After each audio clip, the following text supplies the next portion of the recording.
Бишкек шаардык милициясынын кайгылуу кызматы жеке мобилдүү каражаттардын ээлерине жол кыймылынын эрежелерин сактоону эскертүүнү улантууда. Анда кыш мезгилинин башталышы жана жолдогу тайгакты эске алуу менен бирге электроскутер, электросамокаттарды колдонуу менен кызмат көрсөтүүчү компаниялардын ээлерине жана кызматкерлерине түшүндүрүү иштерин жүргүзүшүүдө.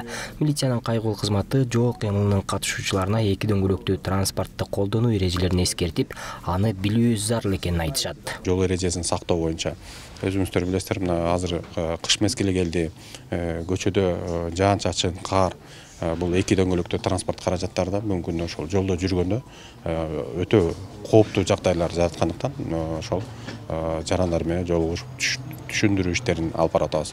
Акыркы учурларда өзгөчө Бишкек шаарында электросамокаттарды жана эки дөңгөлөктүү транспорт каражаттарын башкаргандардын саны дээрлик өскөнү байкалууда. Алардын көпчүлүгү жеткирүү кызматын аткарышса, айрымдары жөн гана бир жерден экинчи жерге жетүү үчүн пайдаланышат. Натыйжада алардын көпчүлүгү жол эрежесин билбегендиктен быйылкы жылы жол кырсыктары да көп катталган. Ага удаа эле түшүндүрүү иштери да байма-бай жүргүзүлүп жатканы айтылат. Албетте мына бүгүн эле эмес, буга чейин эле жүргүзүп келгенбиз. Анткени бүгүнкү күндө ошол эки дөңгөлөктүү транспорт каражаттарын колдонгон жарандар жолдун оң жак чекесинде жүрүш керек. Жолдон өтүп атканда дагы жол эрежеси, мыйзамын так сакташ керек, билүүгө милдеттүү да. Анткени ал ошол билбеген мыйзамыңдан өзүңдүн ден соолугуңа ар кандай оор жаракаттарды алып келиши мүмкүн. Же болбосо ошол өзүнүн же болбосо башка бирөөнүн өмүрүн алышы толук мүмкүн да. 2 жылдан бери электроскутер менен жеткирүү кызматында иштеп келаткан Айыпжан Токторов кырсык көбөйгөнүн моюндап, анда ал эки дөңгөлөктүү транспорттарды айдоо эрежелерин көпчүлүк билбегени менен түшүндүрөт.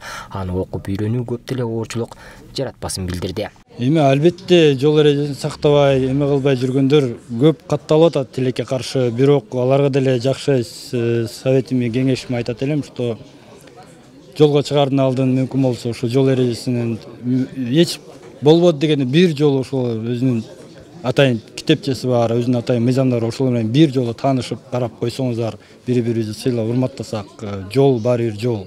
Курьер маселен эки дөңгөлөктүү деп айтылат, мыйзам боюнча эки дөңгөлөктүү транспорт жол эрежесинин 24-беренесинин 1-пункту боюнча мүмкүн болушунча оң жактын оң чети менен жүрүшкө укуктуу.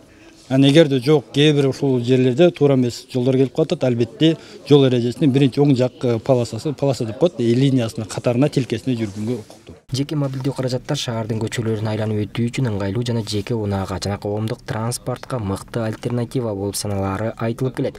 Бирок анын эрежелерин билбөө адам өмүрүн кыюуга түрткү берүүдө. Алсак 2024-жылдын 10 ай ичинде эле 10 адамдын өмүрү кыйылып, 500дөн ашыгы ар кандай жаракаттарды алышкан. Жалпы 500дөн ашык жол кырсыгы катталган. Бакытбек Болсунов, Гүлчурок Азымкулов, Азия ТВ, Бишкек.